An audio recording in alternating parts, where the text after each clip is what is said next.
Some men spend their whole lives trying to prove they belong at the table. I spent mine quietly building the table, then setting it on fire when the wrong man told my son he wasn't good enough to sit at it. Remember that, because everything that follows makes a lot more sense when you understand that about me.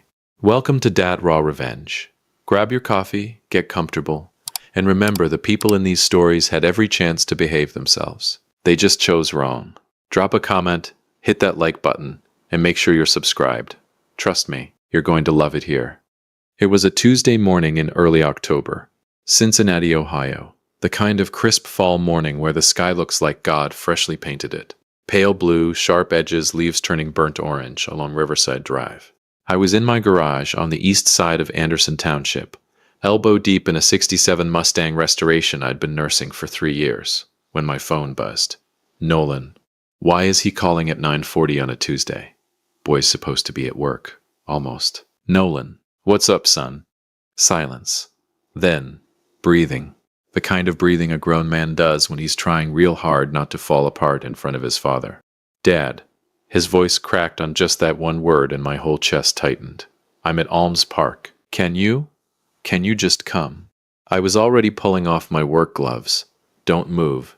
I found him on a bench near the east overlook, the one that faces the river, where Nolan used to fish with me when he was 9 years old.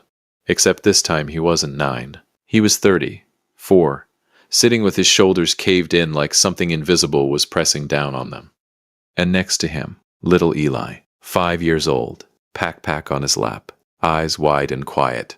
The way kids get when they know something is wrong but nobody's told them what yet. He had a juice box in one hand and his grandfather's old Cincinnati Reds cap on his head, the one I gave him last Christmas. 2 duffel bags sat at Nolan's feet. 2 bags. Oh Lord. I didn't say anything at first. I sat down on the other side of Eli, put my arm around my grandson, and looked out at the Ohio River for exactly 4 seconds. Then I looked at my son. Why aren't you at work? Nolan laughed. It wasn't a happy laugh. It was the kind that comes out when everything hurts so bad that laughing is the only thing left. I got fired, Dad. Fired, I repeated it flat. From Weston Flow Enterprises. Yeah. The job you've had for 6 years. Yeah. I nodded slowly. Okay, Cole. Stay level. And the bags? He rubbed the back of his neck. Wouldn't look at me directly. Benjamin came over last night. To the house. Said he'd been talking to people at the company. Turns out he knows the regional director. He paused. He's the one who made the call, Dad. He got me fired. The river kept moving. Leaves kept falling. Eli kept sipping his juice box like the world wasn't quietly combusting around him. Benjamin Wilson, I said. Your father-in-law.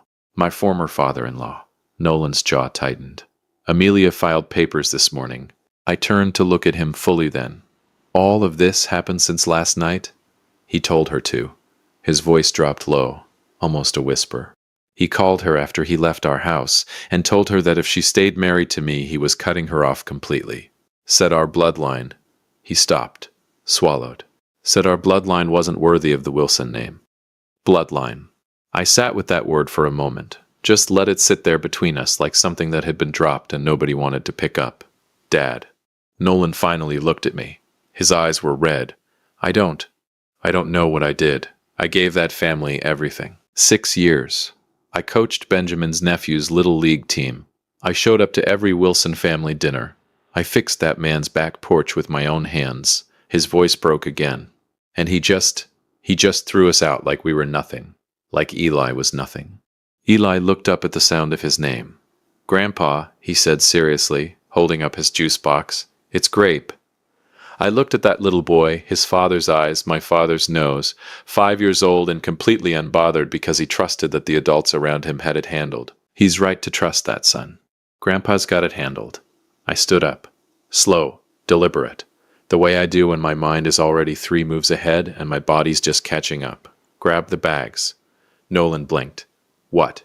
The bags, Nolan. Grab them. I reached down and took Eli's hand. We're not doing this on a park bench. Dad, where are we? Get in the car. He knew that voice. Every son knows that voice. The one that doesn't argue with. He grabbed both bags without another word. We drove east on Route 50, then merged onto I-275, Nolan kept looking at me sideways, waiting for me to explain, waiting for me to say something reassuring or emotional or fatherly. I turned on the radio instead. Johnny Cash. Appropriate. Dad. You're scaring me a little. Good. I checked my mirror. Means you're paying attention. Where are we going? Where are we going? 32 years I kept this quiet. 32 years of early mornings and late nights and handshake deals and reinvested profits and not one word to anybody. Not my neighbors, not my brother, not even Nolan's mother, God rest her soul. Not the full picture anyway. 32 years of being the man in the modest house on the modest street driving the modest car because I watched my own father get robbed blind the moment people knew what he had. I wasn't making that mistake. But Benjamin Wilson just made a different one. He looked at my son, my blood, and decided we were beneath him. He pulled strings to destroy Nolan's career. He broke up my son's family. He sent my grandson to a park bench with 2 duffel bags.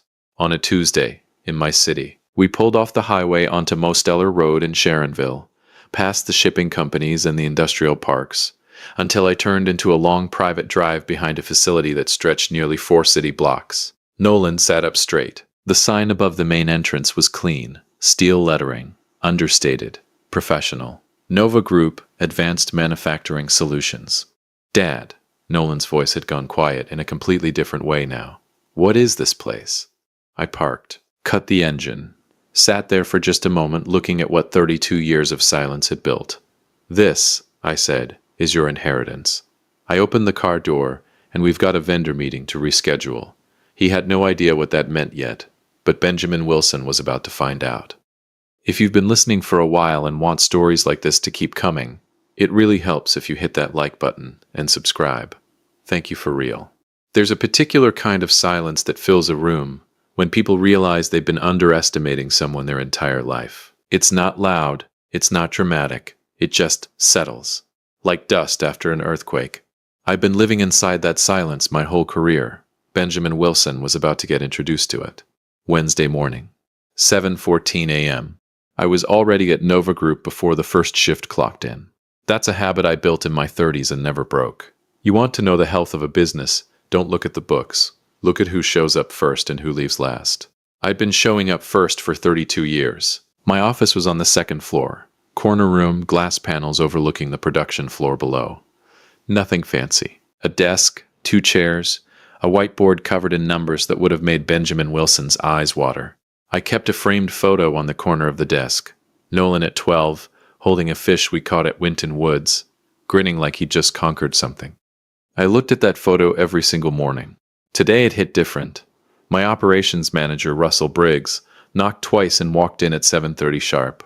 Russell was a big straight-talking man from Dayton who'd been with me for 19 years. He knew every inch of this facility. He also knew without being told when something was in motion. He took one look at my face and sat down. You want coffee first, or should I just brace myself? Pull the Wilson account, I said. Russell's eyebrows went up exactly a 1/4 inch. Weston Flow Enterprises. That's the one. He already had his tablet out. They're mid-contract, Cole. 18 months left on the supply agreement. Components division, they move about $2.3 million through us annually. $2.3 million. Benjamin Wilson sat across dinner tables telling people about his thriving manufacturing supply business, without ever mentioning that the engine underneath it, the contract that made his quarterly numbers sing, ran directly through my facility. The man called my bloodline unworthy while cashing checks signed by my company. I almost smiled. Almost. I'm not canceling the contract, I said. Russell paused. Okay, I'm restructuring it. I leaned back in my chair. Pull every clause related to vendor performance reviews. I want a formal assessment letter drafted. Standard language, nothing aggressive. Notifying Weston Flow that Nova Group is conducting a comprehensive vendor evaluation effective immediately. All payments pause, pending review. Standard procedure. It's in the contract. Page 11, Section 4, Paragraph C. I knew because I wrote it. They've got 30 days to respond to the evaluation before we determine contract continuation. He nodded slowly, the way a man does when he understands that what sounds routine is anything but. And who's heading the evaluation? I picked up the framed photo of Nolan, set it back down facing me. The new director of vendor relations. Russell blinked. We don't have a director of vendor re. We do as of this morning. He answered on the second ring, voice groggy. He'd slept in his old bedroom for the first time in 11 years. Him and Eli both. Eli curled up like a puppy in the middle of the twin bed, while Nolan folded himself around the edges. Dad, it's early. It's almost 8:30. I didn't sleep until 4. Fair enough. How's Eli? A pause. I heard him shift, probably checking on the boy. Still out. Sleeping like nothing happened. His voice softened. Kids, man. That's because he knows he's safe. I let that land. You both are. You understand me. Dad. Nolan. I said his name the way I used to when he was 16 and getting in his own way. I need you to listen to me very carefully right now, okay? Not as my son. As a grown man who's about to step into something real. Silence on the line. I need you at Nova Group by 10 o'clock. Business casual. We're going to walk the floor together. I'm going to introduce you to the team. And then we're going to sit down and I'm going to explain to you what I've been building and exactly what your role in it looks like going forward. More silence. Then, Dad, what is Nova Group? Oh, son. It's ours. Has been for 32 years. I picked up my coffee. 10 o'clock. Don't be late. I hung up before he could ask another question. He needed to see it to believe it. Some things you can't explain over the phone. He walked through the front entrance at 9:58. I was standing on the production floor when he came in. Watched him through the glass before he saw me. Watched him stop just inside the lobby, look up at the facility ceiling, 40 feet high. Cranes and conveyor lines and precision equipment running in organized rows. 200 employees moving with the kind of synchronized purpose that only comes from years of culture building. His mouth was open slightly. Good. That's the right reaction. Russell met him at the door and walked him to me. When Nolan reached me, he looked like a man trying to solve a math problem in his head that kept coming out too big. Dad. He looked around. Then back at me. This whole time? This whole time. You drove a 2009 Camry. Still do. Mom knew. I paused. She knew enough. She knew the important parts. She also knew why we kept it quiet. Money changes people, Nolan. The wrong people find out what you have, and suddenly everybody's got a handout and a reason and a story. I started walking, and he fell into step beside me. I wanted you to stand on your own first. Build your own confidence. Know that whatever you became it, on your own merit. He was quiet for a long time as we walked the floor. Workers nodded at me. A few introduced themselves to Nolan. A woman named Carol from the Components Division shook his hand and said, "You look just like your daddy." We ended up in my office. I closed the door, poured us both coffee and spread 3 folders across the desk. Financials, org structure, and the Weston Flow vendor file. Nolan picked up the last one. I watched his face as he read it. Watched the moment he registered the company name. Watched his jaw tighten. Weston Flow Enterprises, he said quietly. That's Benjamin's company. He's a vendor here. Has been for 9 years. Nolan set the folder down. Looked at me. You're telling me that while Benjamin Wilson was sitting at his dinner table calling us unworthy, he was making money through your company? The room was very quiet. Then Nolan said with a calm that honestly impressed me, "What's in the folder?" A vendor performance evaluation notice. Payments paused pending review. I slid it toward him. Standard procedure. And who's conducting the review? I slid the second document across. A formal offer letter. Director of Vendor Relations, Nova Group. Compensation package that would have made his old salary look like a rounding error. His hands were very still on the desk. Dad. I've never done anything like this before. You fixed Benjamin Wilson's back porch with your own hands, I said. You coached his nephew's Little League team. You showed up to every dinner and every holiday and every family obligation with your whole chest. I leaned forward. You know how to show up, Nolan. That's 70% of leadership right there. The rest I'll teach you. He stared at the offer letter for a long moment. Come on, son. Pick it up. He picked it up. When Benjamin gets that evaluation notice, he said slowly, he's going to know something's wrong. He's going to make some calls, I agreed. He's going to ask around. And eventually, I sat back. He's going to figure out whose building he's been in for 9 years. Nolan looked at me. And then what? Oh, that's the best part. Then, I said, he's going to have to call you. The silence that followed was the most satisfied silence I'd felt in 32 years of building something in the quiet. Nolan set the offer letter down, picked up a pen from my desk, signed it. Benjamin Wilson's evaluation notice went out at 4:47 p.m. that Wednesday. By Thursday morning, I had 3 missed calls from a number I didn't recognize. I recognized it. I let it go to voicemail every time. He wasn't ready to talk to me yet. He needed to talk to Nolan first, and Nolan, for the first time in 2 days, was sleeping just fine. Nolan was standing when Benjamin walked in, not sitting behind the desk trying to look powerful. Standing, relaxed, jacket on, hands easy at his sides. The office was clean and quiet, afternoon light cutting through the Cincinnati gray outside the windows, the production floor humming its steady rhythm below like a heartbeat that had never once skipped. He looked, if I'm being completely honest, like a man who had been there his entire life. Benjamin stopped in the doorway. The silence lasted exactly 4 seconds. I counted from the hallway where I stood just out of view, close enough to hear everything, far enough to let my son have his room. Nolan. Benjamin's voice was careful, measured. The voice of a man who'd walked into a room expecting one thing and was already quietly recalibrating. Benjamin. Nolan gestured to the chair across the desk. Thanks for coming in. Have a seat. In a room that Benjamin Wilson had been funding for 9 years without ever knowing whose name was on the deed. I heard the chair move. Heard the stillness that followed, the particular stillness of 2 men who have shared family dinners and holiday tables and backyard conversations, now sitting across from each other in a completely different kind of room. I think there's been some misunderstanding, Benjamin started. Smooth, practiced, the tone of a man accustomed to reframing situations in his favor. About the evaluation notice. We've been a loyal vendor to this company for nearly a decade, and I think if we just talk through the numbers, the relationship has always been mutually benefit. There's no misunderstanding, Nolan said. Not loud, not sharp, just final. Nova Group conducts regular vendor evaluations. It's standard procedure. It's in your contract. The briefest pause.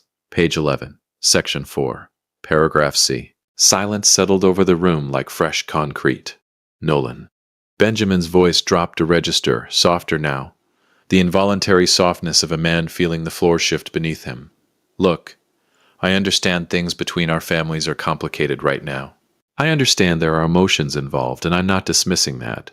But business is business, and I don't think we need to let personal matters cloud what has been a very productive professional. You're right, Nolan said. Business is business. Benjamin paused.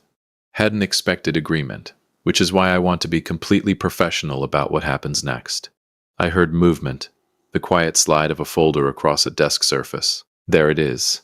I've had our team prepare a revised vendor agreement, Nolan continued. New contract, restructured terms, fair pricing, realistic delivery benchmarks, standard performance clauses. Nothing punitive, nothing personal. Heavier. Benjamin was reading.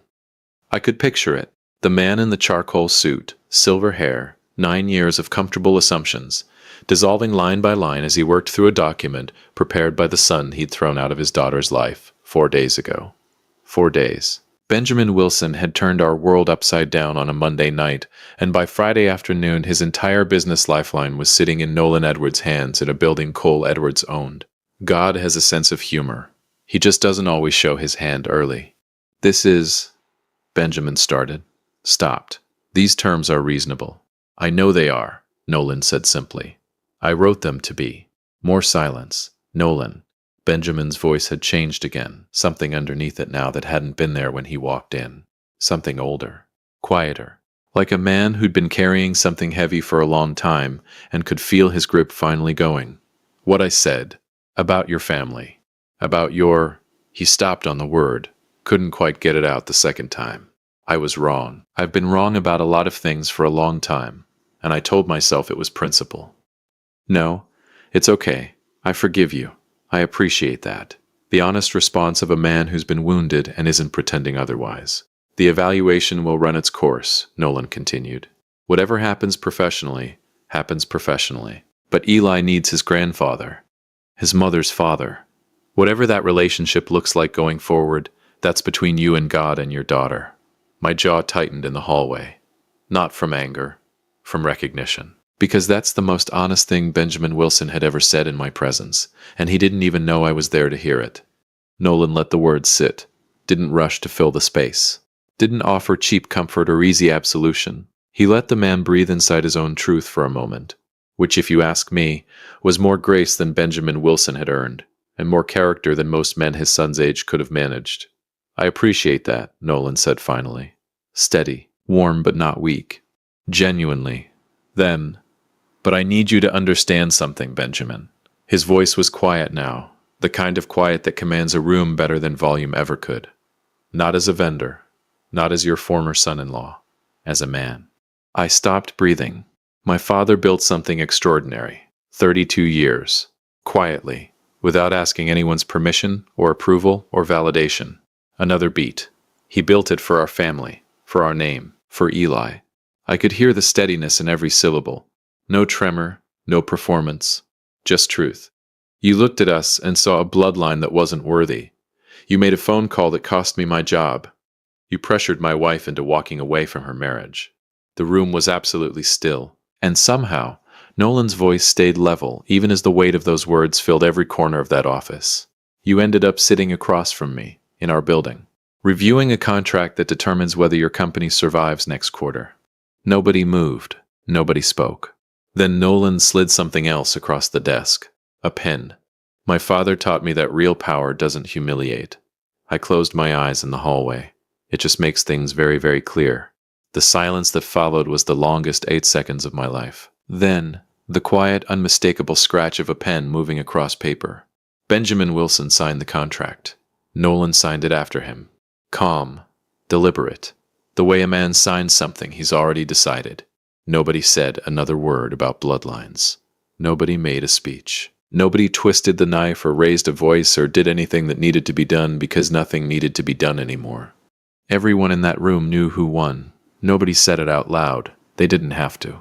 I walked downstairs. Not into the meeting. I never went into the meeting. I walked out to the parking lot, stood next to my 2009 Camry and looked up at the gray Cincinnati sky for a long, quiet moment. 32 years. Not one day of it was about revenge. Not really. It was about legacy, about building something so solid, so deep-rooted, that when the storm finally came from my family, it would have somewhere real to stand. I thought about my father pressing $8,000 into my hands with everything he had in his eyes. I thought about Nolan at 9 years old, fishing at the river, grinning like he'd conquered the world. I thought about Eli in that Reds cap, serious as a judge, telling me his juice box was grape like it was the most important information I'd ever need. Bloodline. Benjamin Wilson had called our bloodline unworthy. This was our bloodline. A grandfather who built in silence, a father who showed up without flinching, a grandson who didn't know yet what was being preserved for him, but would spend the rest of his life inside the proof of it. There is no amount of money, no corporate contract, no charcoal suit that measures that. I got in my car, turned on Johnny Cash, and drove home, in my modest car, from my company, through my city, the same way I'd driven home for 32 years. Quietly. Completely. Undefeated. If you enjoyed this story, join our community by hitting that like button and subscribing for more real, raw, and family-centered stories. And share this with someone. And as always, thank you for being a part of this community. I will see you on the next one.